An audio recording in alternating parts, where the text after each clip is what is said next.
All right, guys, happy Wednesday, April 23rd. It is IMAX Q1 earnings time, and they had a blowout quarter. We're waiting just a couple minutes for the conference call to start, and I will put that on.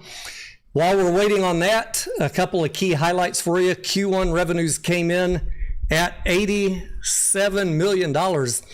I think last year, Q1, it was somewhere around $76 million, and net income for this Q1 2025, $8 million versus $5 million a year ago. Pretty good results, thanks in part largely to China, NYSE 2. You guys might have heard that was a bang-up movie over there. And IMAX has their most locations in China. Anya, how you doing? Happy Wednesday. Drinking my water here, Anya.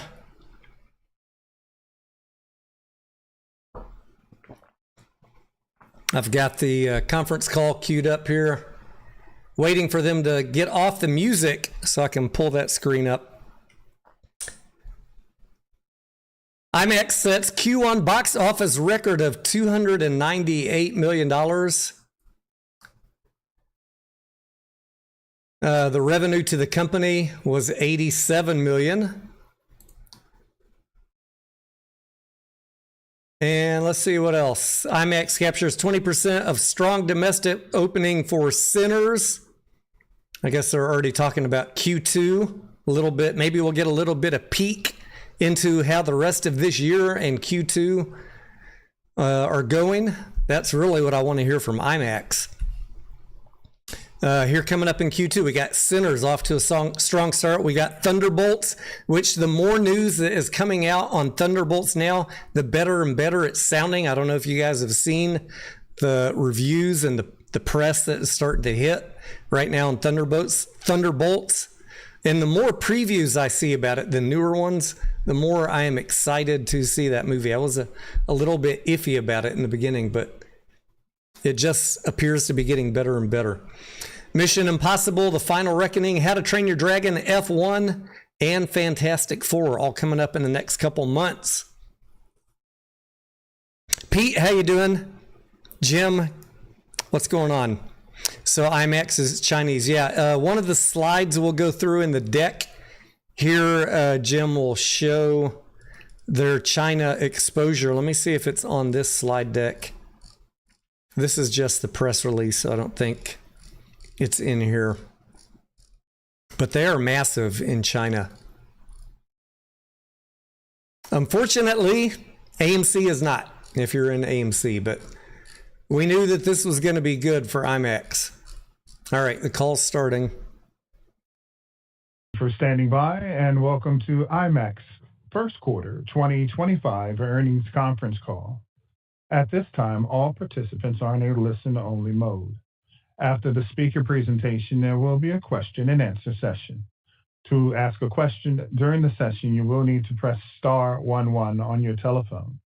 To remove yourself from the queue, you may press star 11 again. I would now like to hand the call over to Jennifer Horsley, Head of Investor Relations for IMAX. Please, go ahead. Good afternoon, and thank you for joining us for IMAX's first quarter 2025 earnings conference call. On the call today to review the financial results are Rich Gelfond, Chief Executive Officer, and Natasha Fernandes, our Chief Financial Officer. Rob Lister, Chief Legal Officer, is also joining us today.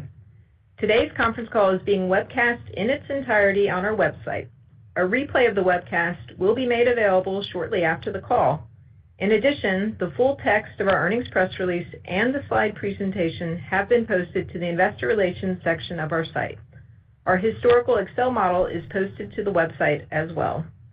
I would like to remind you of the following information regarding forward-looking statements. Today's call, as well as the accompanying slide deck, may include statements that are forward-looking and that pertain to future results or outcomes. 793 locations. These forward-looking statements are subject to risks and uncertainties that could cause our actual future results to not occur or occurrences to differ. That is crazy. Please refer to our SEC filings for a more detailed discussion of some of the factors that could affect our future results and outcomes. Any forward-looking statements that we make on this call are based on assumptions as of today, and we undertake no obligation to update these statements as a result of new information, future events, or otherwise. During today's call, references may be made to certain non-GAAP financial measures.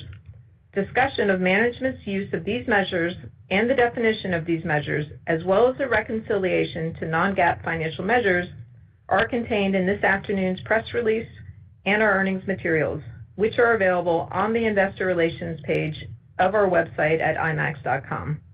With that, let me now turn the call over to Mr. Richard Gelfond. Rich? Thanks, Jennifer, and thank you everyone for joining today. IMAX got off to an excellent start in the first quarter. We banked nearly $300 million in global box office, our best first quarter ever. We've signed agreements for more than 100 new and upgraded systems year to date, compared to 130 in all 2024. And we kicked off a great summer slate with a run of 8 consecutive Film for IMAX releases. The fundamentals of our business have never been stronger. In recent weeks, that fact has been obscured by noise around tariffs, China, and speculation about the potential impact on the Hollywood slate. We've looked deeply at this issue. We've talked to every studio and our industry partners throughout China, cultivated across our 30 years of doing business in the country. And we're highly confident that the, quote, moderate reduction in Hollywood imports announced by China Film Administration will largely target films with limited box office potential in the market, a smaller budget kind of fare, not the kind of films that drive IMAX's business. So we're not letting the noise distract us from the opportunity ahead. We drove double-digit growth in revenue and adjusted EBITDA in the first quarter, an adjusted EBITDA margin of 43%. The Hollywood slate is ramping up, building to the year-end crescendo of Avatar, Fire and Ash in December. We've already seen select footage and are very enthusiastic. We've had many promising new locations set to open across high PSA markets in Asia and Australia, North America, and the Middle East. And IMAX uniquely benefits from a very positive confluence of trends in global content.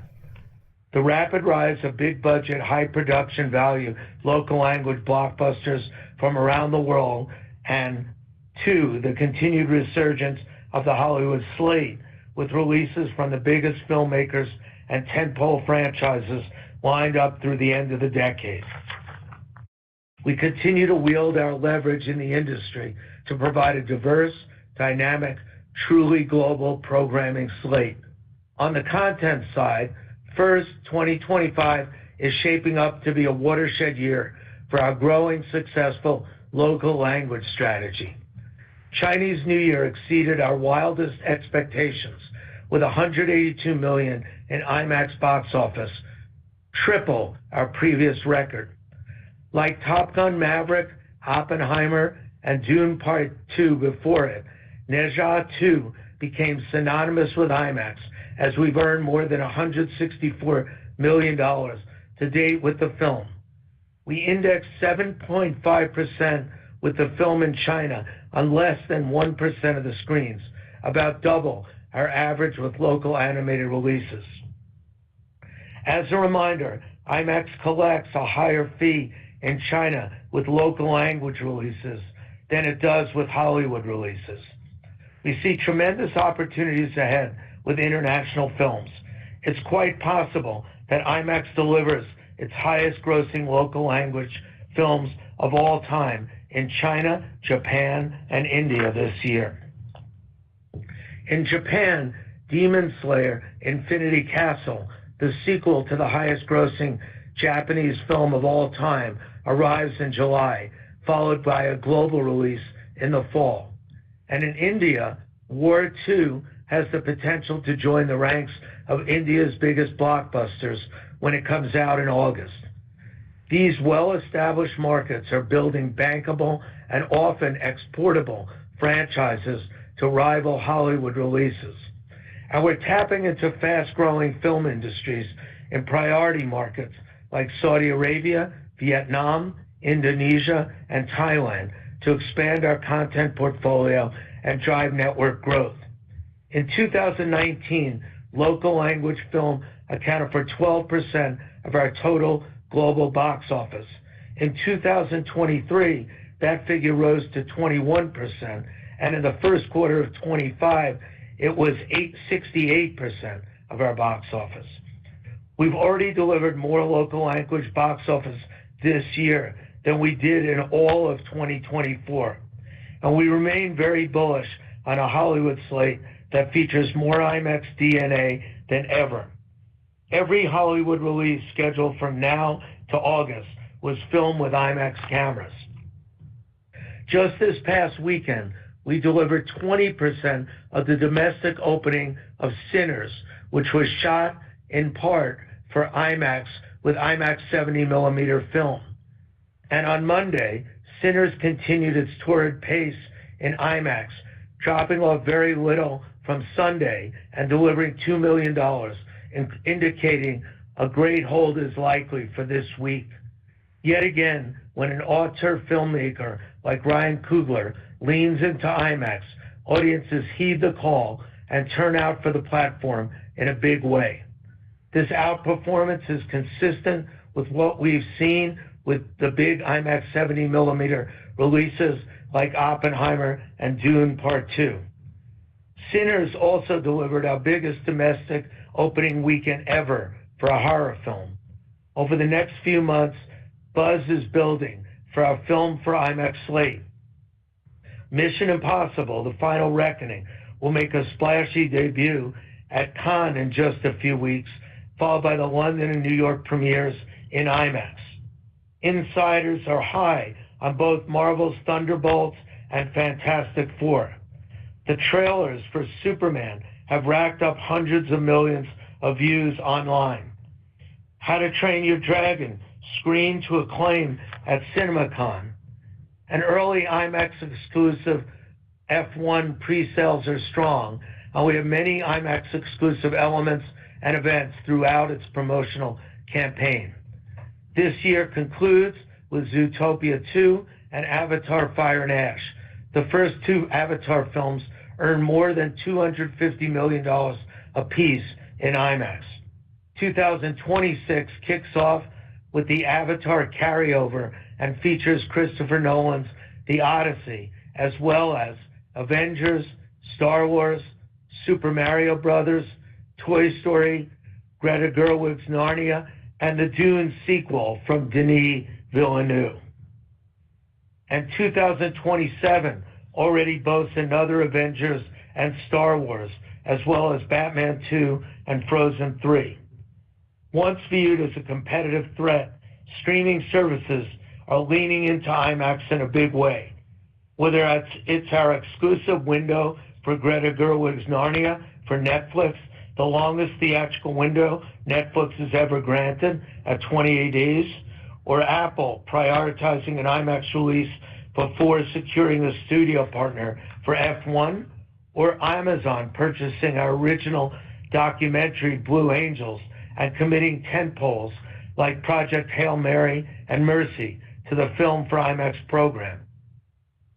And as we open our content aperture, we continue to drive incremental box office with our growing slate of events and experiences, including a record-breaking exclusive debut of Becoming Led Zeppelin and this weekend's Pink Floyd live at Pompeii.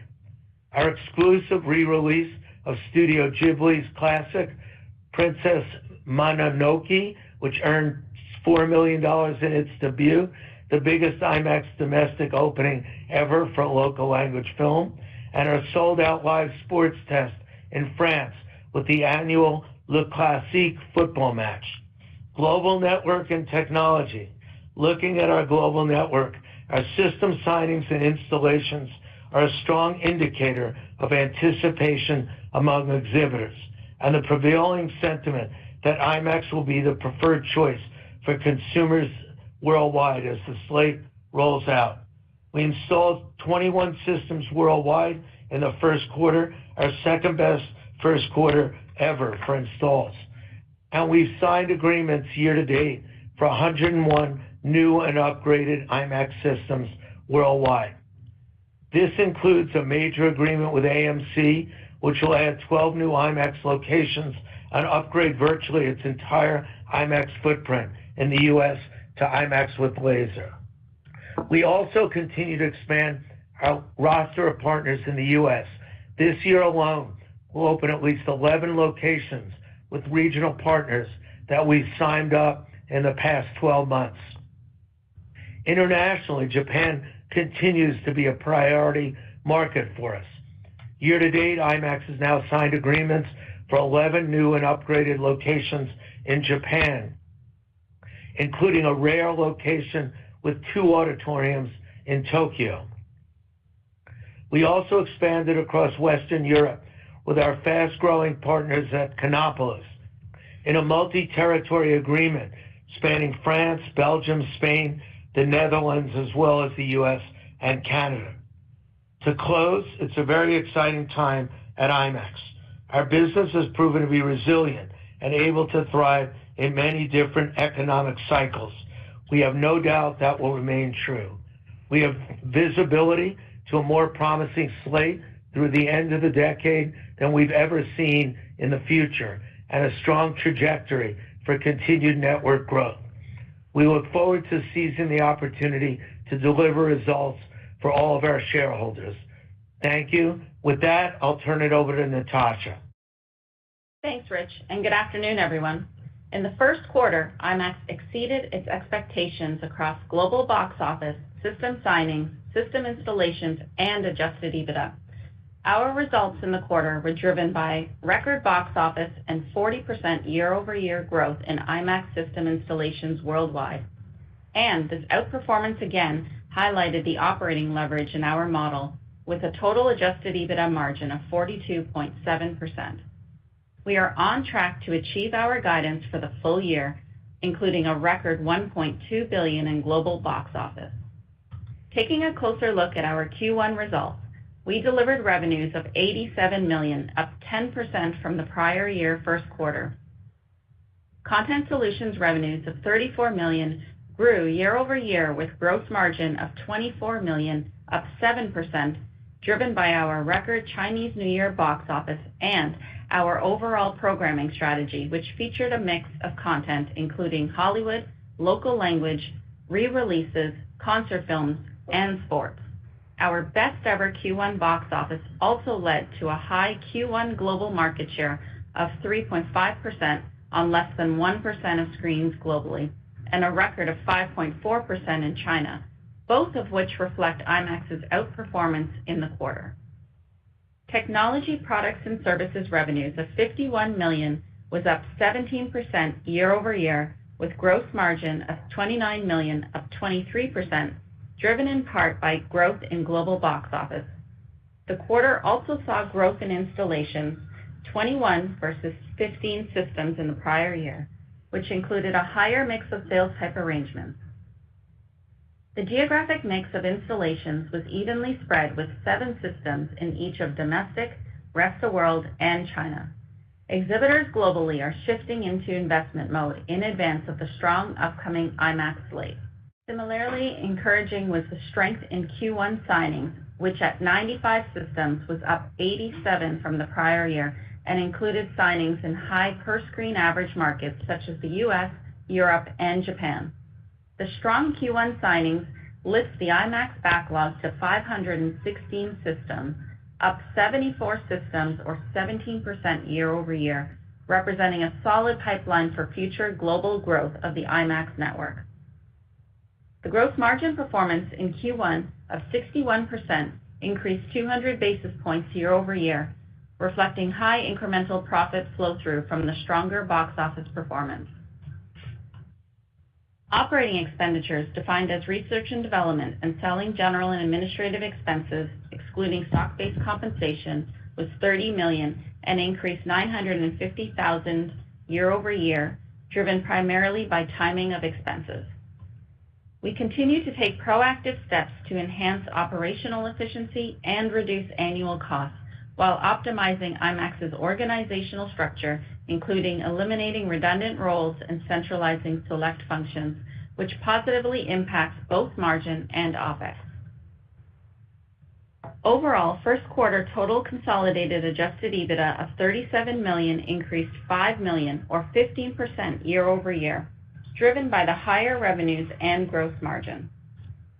This resulted in an adjusted EBITDA margin of 42.7%, up over 200 basis points year over year. First quarter adjusted EPS was 13 cents, which includes a higher year-over-year deduction for non-controlling interest associated with the strong IMAX China results. The tax rate was 47% in the quarter, primarily reflective of the geographic mix of profits that led to a higher tax valuation allowance of $3.2 million or negative 6 cent impact year over year.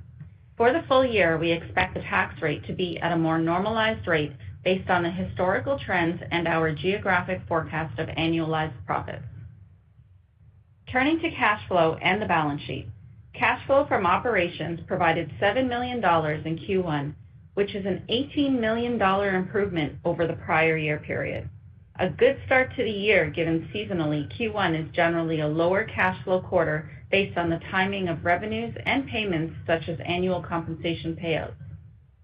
Similar to total adjusted EBITDA, the dynamics of cash flow are quite positive as box office expands, leading to incrementality, particularly considering the cash flow characteristics of our joint revenue sharing contracts, where the capital expenditure is at the beginning of an average 10-year contract term.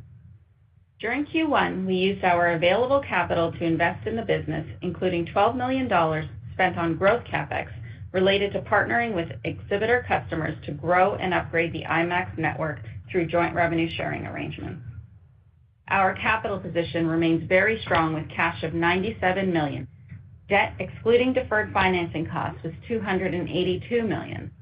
As a reminder, $230 million of our debt comes from our convertible senior notes due in April 2026 that bear an interest rate of 0.5% per annum with a capped call leading to a $37 per share conversion price. With our strong liquidity position and available facilities, we have the ability to be opportunistic as we assess the timing of when to address these notes. Our current available liquidity is over $400 million, which includes over $300 million in available borrowing capacity under the company's various revolving facilities. We are confident about our outlook for 2025 and beyond. While still early in the year, we are ahead of our expectations, and we have started the second quarter off strong with good box office from Minecraft and Sinners, which leads into summer titles with larger potential, including 5 more Film for IMAX titles in Q2 alone. The visibility into IMAX's future slate has never been as good, including a standout 2026, and the significant runway to grow our network further is clear, as IMAX location zones are less than 50% penetrated. Longer term, we are confident in our future as the demand for IMAX increases and we achieve greater network scale, deepen our relationships with exhibitors, studios, and filmmakers, and broaden our content aperture to distribute even more content across our global platform. We believe with the strength of the IMAX brand, our strong balance sheet, and business model that IMAX is well positioned to deliver sustainable growth, expanding margins, and increasing cash flows in 2025 and beyond. With that, I will turn the call over to the operator for Q&A. As a reminder, to ask a question, you will need to press star 11 on your telephone. To remove yourself from the queue, you may press star 11 again. We ask that you limit yourself to one question and one follow-up to allow everyone the opportunity to participate.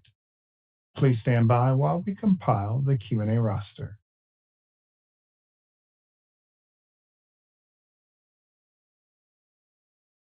Our first question comes from the line of Eric Wold of Texas Capital Securities. Please go ahead, Eric. Thank you. Good afternoon, everybody. Couple of questions. I guess one question on China and one on kind of the made for IMAX outlook. Rich, you mentioned an expectation that any modest reduction in Hollywood film imports, would be focused on the smaller budget films that would not really impact the IMAX slate. So I have to assume then that there has also not been any adverse shift in tone from Chinese exhibitors around kind of, in-process signing discussions or the timing of planned installations. Hey, Eric, we're coming off our best quarter in China ever, which we just reported today, and that's what affects theater owners and people making movies and things like that. So I would say there's not only not a reduction in activity in the market within China, there's an increase. There's more incoming calls. There's more interest in movies. We were just a key member of the Beijing Film Festival this weekend, where a panel talked about the future of film, and there was almost no one in the panel who didn't talk about IMAX and how important it was, because they're looking, at coming off in Ne Zha, and a record by over 3 times of any film we've ever done. So the narrative in China is completely, positive in a very material way. In terms of, the reduction of films, moderate reduction coming in, let's just do a reality check. So Thunderbolts opens in a week and a half. That's been approved. It's getting in. Today they dated Lilo and Stitch in China. There have been 3 other films submitted in the last couple of weeks. We've talked to almost every Hollywood studio, and they expect all their major films to get in discussions with the Chinese government. Our relationships in China have told us that, the kind of reductions, if there are any, would be kind of the less financially broad ones than the kinds of films IMAX typically plays. So, I think, I remain very confident about China in a lot of ways, and I don't think that the moderate film reduction will have a material impact on IMAX.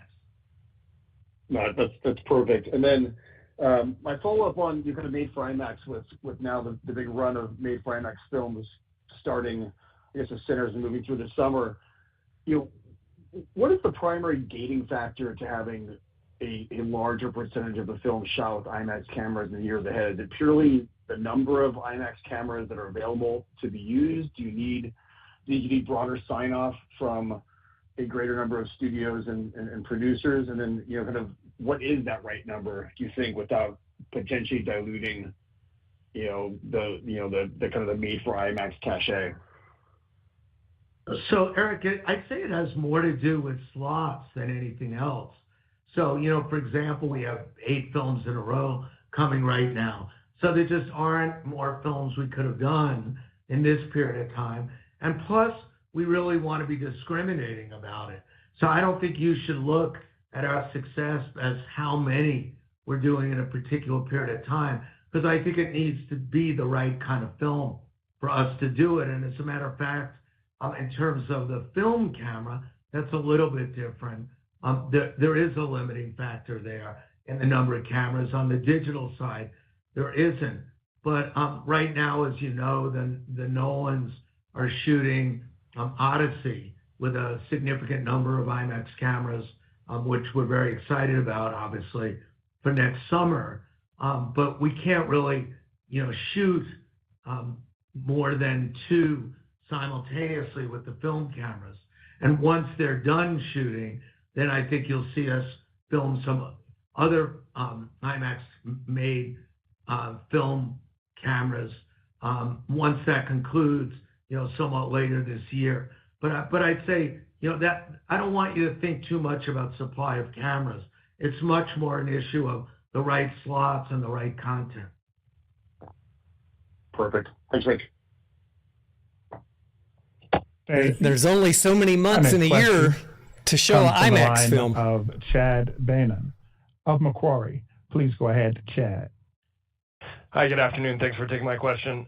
Rich, another one on China, but focusing on the positive outcome for the first quarter. I guess, thinking about the last several quarters, it was your focus to zone in on the tier 1 and tier 2 in terms of new distribution zones. But as we look at the first quarter outperformance in China, can you talk about where that strength came from, and if it did come from tier 3 to 5 cities, if that might change kind of the outlook of, the aperture of your zones in that market. Thank you. I don't have that data at my fingertips, Chad. However, I believe it was uniform across all markets. And I think, there are a couple factors for it. Obviously, the movie itself was very special. And, that drove audiences. As you know, I said in my prepared comments that our market share was up significantly, especially in the animation area. And, the other thing was on the marketing side, we tried a very different marketing approach, and we kind of joint ventured with a number of entities, including the studio that made Ne Zha, and we did combine promotions. And then we've leaned much more into the right social media. So TikTok was a key component of, where we placed our marketing. We're trying to re-examine, not only in China, but throughout the world. Historically, films are marketed on billboards and bus stations, and, it's transitioned somewhat. But we found for this film in particular that social marketing and that our investment in that was extremely successful. And I think that had a lot to do with the result. Okay, great. Thank you. And then with respect to the signings announced in the quarter and around CinemaCon, has anything changed just in terms of the general terms or, how you guys are thinking about JVs versus STLs? Not getting into specific contracts, but just given, the weight of the signings in the first quarter, if anything changed generally in terms of how you're talking to future partners. Thank you. Thanks. No, not at all. And as a matter of fact, our signings were quite diverse. As I said in my script, we have over 100 now. Just to put it in context, we had 130 for the year last year. But demand is very strong, and I think what's fueling that is the film slate for this year in 26 and how far out the backlog of films goes. But in terms of our terms, no, and I'll tell you, kind of something you'll find interesting. So given the success of Ne Zha, we discussed whether we would want to sign a lot more theaters in China, because obviously the IMAX brand and market share is going in the right direction. And we said no, we want to be as careful as we always were in terms of who the partner is and what the terms are and what the box office is. So we're looking at it in the same ROI calculus that we always have. Thanks, Rich. Thank you. Our next question comes from the line of David Konofsky of JP Morgan. Your question, please, David. Hey, thank you. Rich, theatrical windows are a big topic with exhibitors and studios right now, and I know it's much less of an issue for IMAX, given you typically carry movies for a week or two, but you have screened films recently with windows to PVOD, I think as short as 17 or 24 days. And so I'm curious on your view of how you kind of see this issue, whether there's risk now or maybe whether there's any risk to consider down the line. Yeah, so, we don't really pay attention to what the PVOD windows are because we don't really view that as competitive. With IMAX, you are right that, exhibitors are really focused on that issue. And as you know, at CinemaCon, that was a big subject. I definitely understand windowing being important to exhibitors. But, we had a very good quarter because we have global diversification. As you know, the North American exhibitors was a very challenging quarter. And again, I know this is going to be controversial, but, I think they should really focus on the kind of content and, getting more content, which we're trying to do with foreign language films and alternative things, and less on whether the window is 30 or 45 days. I just don't think that's going to make a material difference to their business at the end of the day. And for us, it makes, virtually no difference at all. We're sympathetic to not trouncing on their theatrical release, but, I think just way too much has been made of it. And, I don't think that's going to save the industry. I think more good content and more diversified content is much more important. Okay. And then just two for Natasha. I guess first on the higher install activity year-over-year, how should we interpret this? You highlighted in the deck 40% growth, but maintained the guide. Is it reasonable to assume the higher end at least is more achievable now? And then just on the content solutions gross margin, really outsized in the quarter. I'm assuming that had to do with China performance, but can you walk through the drivers here? Did any of that marketing shift that Rich mentioned a few minutes ago on, to social play a role at all? So our guidance for the year, we reiterated, it's 145 to 160 for installations. It's just simply a timing mix, David, as to, exhibitors came to the table and wanted to install sooner than we had originally planned, which is a good thing. I mean, ahead of the slate that's coming up, it is in everyone's best interest to get installed, but it also comes down to timing of capital allocation from their end and what they're able to do. And so from a mix perspective and timing, we still believe the back end of the year is going to be the heaviest period of time. Normally, we install 50% of our systems in the last quarter. And so I would say it's the same sort of mix as last year with respect to timing. And then mix of JV versus sales as well. We still reiterate the same guidance we gave, where it would be heavier towards JVs this year, which is good as we look towards capturing the incrementality on the box office, which leads into the answer for your second question with respect to the margin and the content solutions.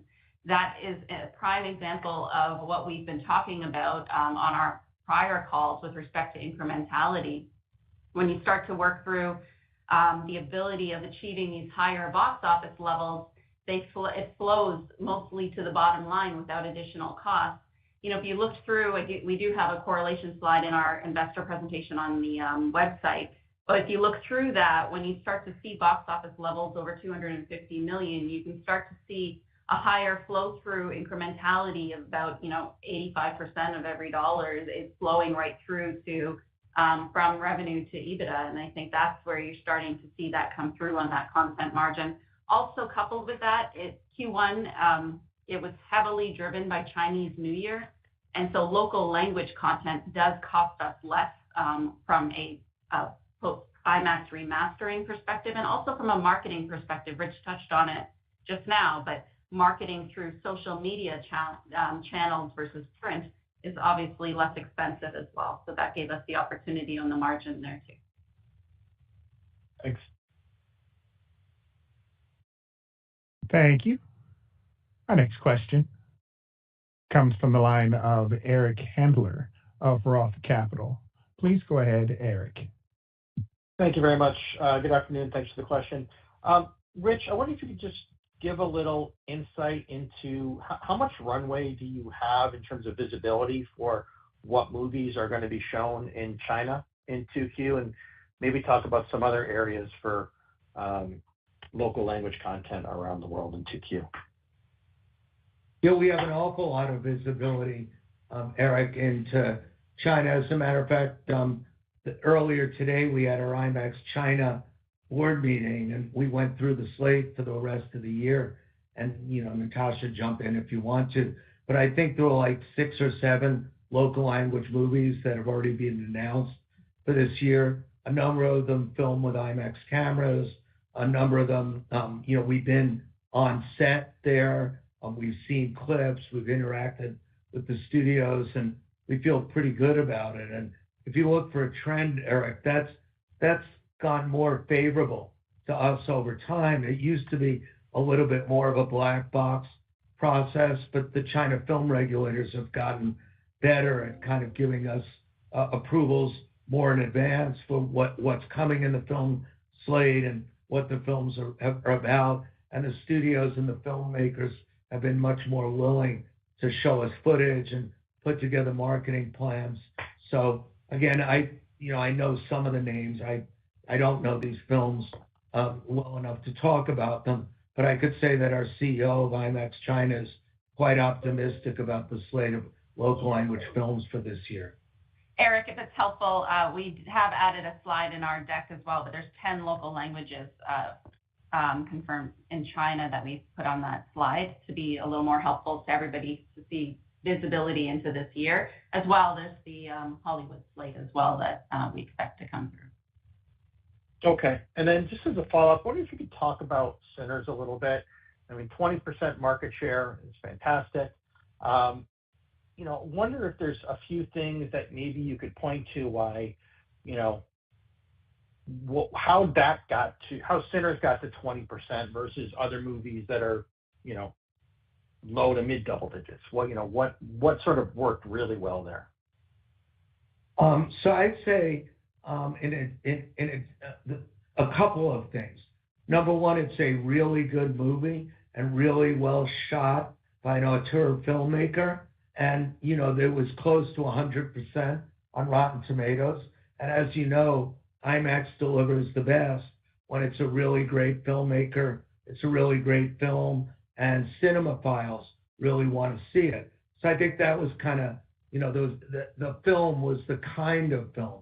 But maybe even more importantly, equally or more, is that Ryan Coogler and Michael B. Jordan really leaned into it, Eric. And, I don't know if you saw the piece that Ryan created, where he went through all the film formats and how people should see it and why they should see it in IMAX. And he did a lot of, he kind of followed, some of the Chris Nolan playbook, which is to talk about why it was important to him to make it an IMAX film, why people should see it that way, what the benefits are. And then throughout the opening weekend, he went to a number of IMAX theaters throughout North America and talked about it and showed up. And I understand Michael B. Jordan showed up at the BFI in London over the weekend. And when they did talk shows and they talked about the movie, like IMAX was an integral part of the movie. And we've always thought that was a key point, but this is like a clear demonstration of that. And then Eric, also, besides the indexing, a really good thing has happened this week, which is usually for an IMAX release, a Monday is typically 10% of the weekend's gross. But on Sinners, this Monday was 20% of the weekend's gross. And then Sinners on Tuesday was 20% of the weekend's gross. Now, I'm not talking about the percentage of box office. That also held at 20, but I'm talking about the gross proceeds.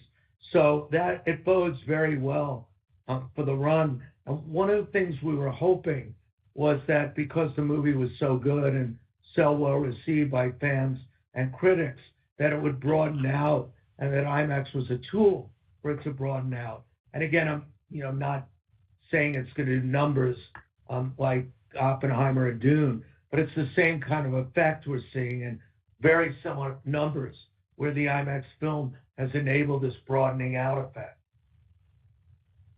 Thanks, Rich. Appreciate it. Thank you. In the interest of time, we now ask everyone to limit themselves to one question to allow everyone the opportunity to participate. Our next question comes from the line of David Joyce of Seaport Research Partners. Your question, please, David. Thank you. I wanted to ask about the health of the consumer. Just wondering if you've had conversations anecdotally with the theater owners related to how well, Minecraft and Sinners have done. And while, Captain America overall was soft, I think he still did fine there. Just wondering if the theater owners that also have regular screens have any comments about, people skewing more to the IMAX showtimes. You did talk about having higher share, of course, so that kind of answers the question. I'm just wondering, are they also asking for more IMAX showtimes? Are they trying to fit more in? I'm just wondering if you had any more anecdotes about the consumer. Thanks. Yeah, David, as you said, you answered the question that, again, go to Naja. This is in China where the consumers are not as prosperous as they are here. And it's something we traditionally indexed in the 3-ish% range. And we did 7.5. And at the end of the run, we were at 13%. So, I think that's kind of a test lab for, consumers. It's an affordable luxury. So, although obviously, there are challenges as there always are, but going to an IMAX movie is kind of a special thing. And since I've been here, there have probably been 3 or 4 recessionary periods, and every year on the box office is up during those periods that I've been here than it was before. So, if it's something more expensive like vacation, travel, restaurant, I could see it having much more of an impact. But in a way, because this is something special and it doesn't cost that much more, I haven't really seen an effect from that, and I haven't heard about it from our colleagues. All right. Thank you. Thank you. Our next question comes from the line of Omar Mejias. That's of good Wells news, Fargo. what he just said. Please go ahead, Omar. Thank you for taking my question. Rich, maybe sticking with China. In the U.S., historically, the box office has been resilient during recessionary periods as moviegoing remains an affordable form of entertainment. Could you provide any color on how the Chinese box office performs during recessionary periods? And if you have any concerns that a potential economic slowdown could pressure consumers in China and limit attendance? Thanks. Well, my first comment, Omar, is during the first quarter, it was a pretty slow economic period in China, and we set records by multiples. So we have some fairly recent data that we can draw on. But, I just don't think it's going to be different in China. Remember, we're in 90 countries. So I don't think the Chinese behavior is different than other countries. And I think for a good product and well marketed, that the market will be there. And, it's too early to say, obviously, but we haven't seen any evidence of that. Thank you.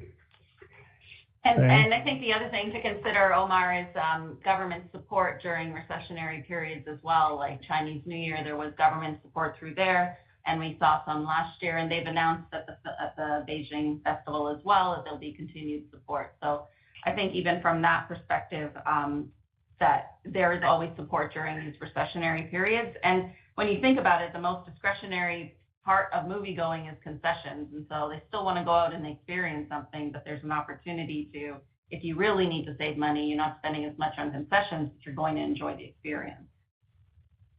And IMAX does not make any of its money from concessions. Very good. Very clear. Thank you, guys. Appreciate it. Super helpful. Thank you. Our next question comes from the line of Steven Frankel of Rosenblatt Securities. Please go ahead, Steven. Thanks. Rich, given the step up in the number of film for IMAX titles, and traditionally these were very labor-intensive DMR processes, what are you doing to make sure that featuring more film for IMAX doesn't cause some incremental pressure on gross margin? Yeah, so first of all, DMR conversion is not labor intensive, and we've made a lot of progress over the years of automating it. Obviously, there's some quality control aspects where you have to check it and make sure it's right.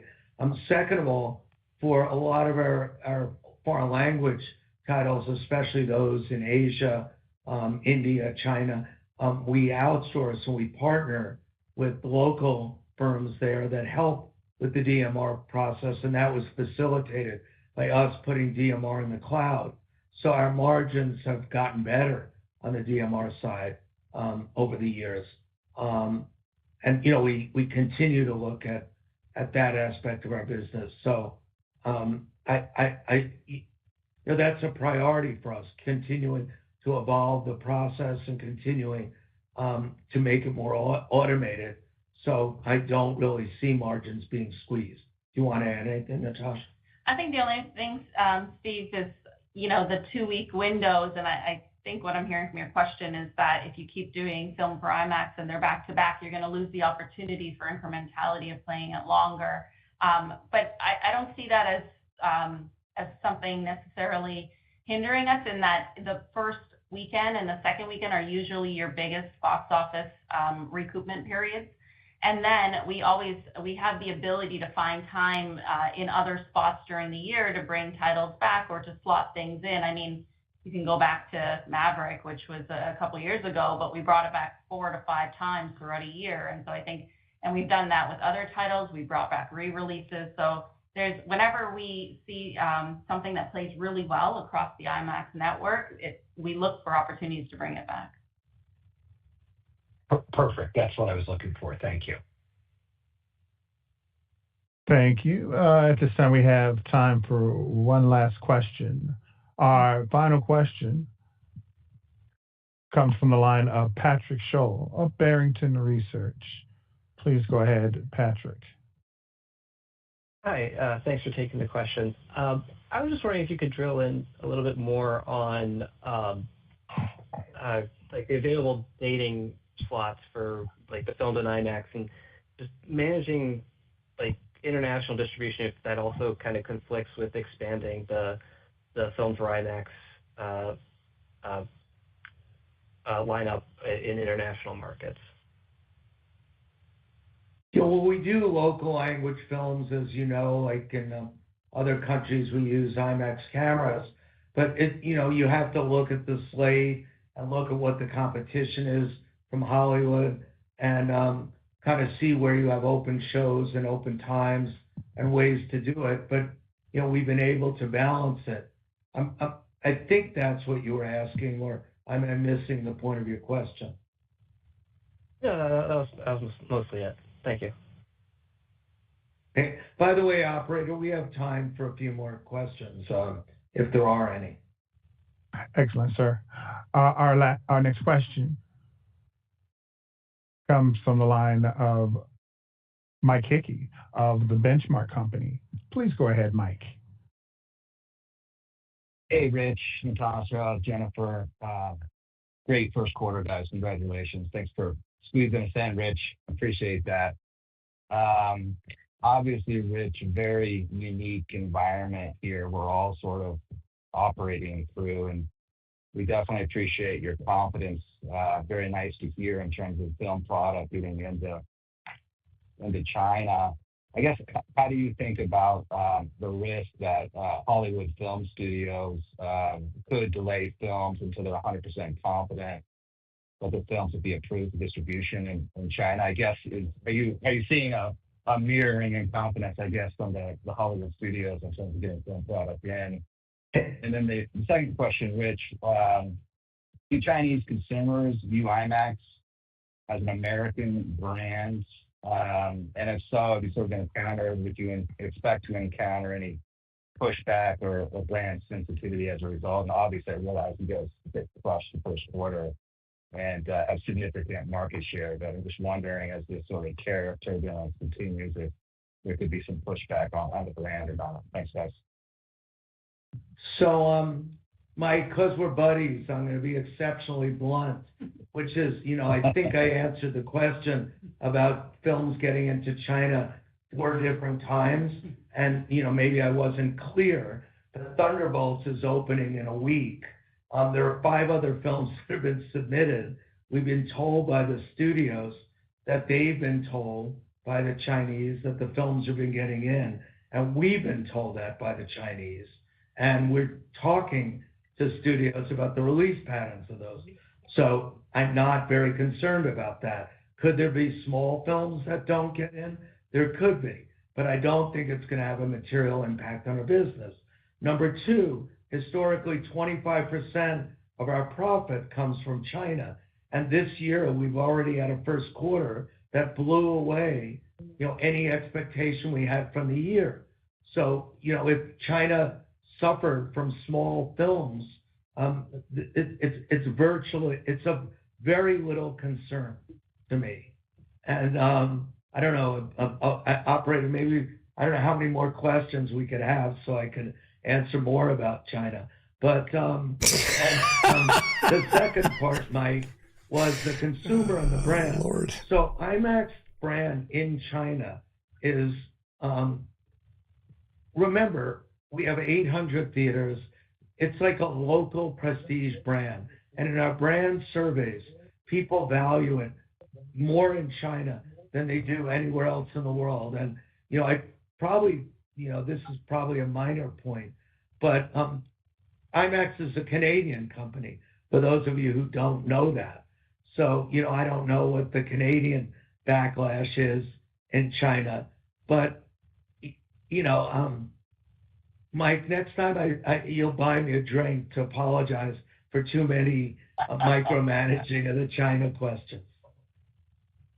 All right, Rich. Thank you. I'm not even being ambiguous or covering myself. I just couldn't be clearer about it. As Ross Perot would say, you're not listening to the words I'm saying. I would now like to turn the conference back to Rich Gelfond for closing remarks. Sir? So thank you very much, operator, and thank you all for joining. I mean, the pivot time for IMAX is right now. I mean, we've talked about now for a pretty long time. We've got 8 Film for IMAX movies in a row coming out. 2 of them that we started with, Minecraft and Sinners, both beat our budget. The Minecraft has, and Sinners is on a path to beat our budget. After that, we have Mission, Train Your Dragon, Formula One, Superman, Fantastic Four. I mean, there's never been a period of time looking so where good. That kind of lineup, Film for IMAX, has existed in front of us. And this is it. We've talked about it for a long time. Now it's the time to happen, and it's all happening in the aftermath. Where I have to say, we partly got lucky in the first quarter. I mean, we had a Chinese film which beat our previous record by over 3 times, and we have that in the bank. So, I just feel very good about our business and, very confident about the course we're on. And now it's our turn to execute, and we believe we will. And I thank you all for joining and for your questions. This concludes today's conference call. Thank you for participating. You may now disconnect. All right, so good call by Rich Gelfond. A lot of questions about China, obviously. Let me close this up. They obviously were helped by NYSE 2 in Q1 to a greater extent than I expect we'll hear from Cinemark or Marcus Corp or AMC. Don't expect, these IMAX type results, because none of these other companies have exposure to China like IMAX did. But once everybody gets past Q1, I think IMAX is clearly the clear winner for Q1.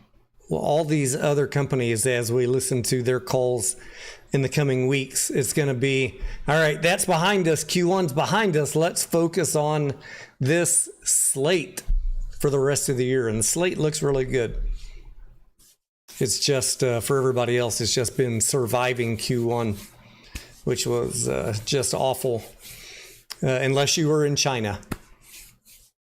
Guys, I'll try and do a quick wrap-up video for those of you that weren't able to listen to the whole live stream and hear the whole earnings call. Maybe just want a quick takeaway. I'll try and get that out in the next day or so.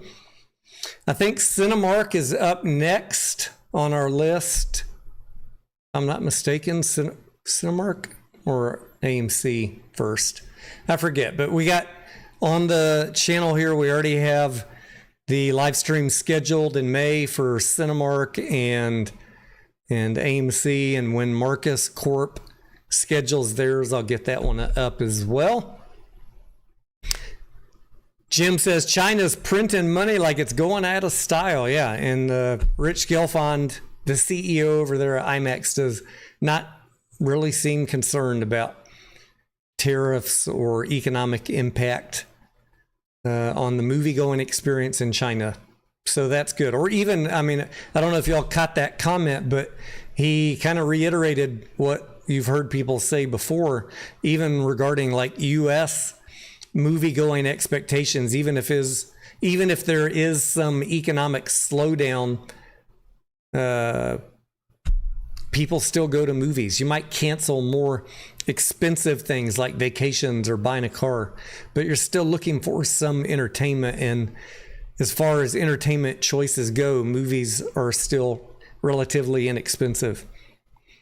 Anya says Cinemark is May 2nd. Yeah, and AMC is what, like the 7th, Anya? Yeah, so that'll be next Friday for Cinemark and 2 weeks from now for AMC. So yeah, we got a lot that we're waiting to hear from on that. And if you didn't tune in to the very end of my Tesla call yesterday, just in case you're wondering why I'm not talking about AMC, I'll do an end of April wrap up, but I'm really trying to be careful about how much I talk about AMC until I see a proxy statement. Because as I have said in the Discord, I don't want to get ahead of myself, patting ourselves on the back about the rest of this year, which I'm really excited about, until I get my eyeballs on what management at AMC is planning to do. Maybe they do nothing. Maybe they just roll the dice and say cash flow is going to be fine and we don't need any more shares. But maybe they have a proposal for us, and I don't know what the answer is going to be, but I'm going to be very careful about what I say about AMC until I get my eyeballs on a proxy statement. So that's what I'm watching for every day, and our best guess now is probably won't get it till around the time of the earnings, May 7th. Maybe we'll see it before then, but my money is right now on closer to May 7th. So still watching the movie industry very closely, still watching AMC price action. I don't have a position until I find out what management is going to do with a proxy statement and what might be on there or not on there. The only investment I have in the movie industry right now is Dolby.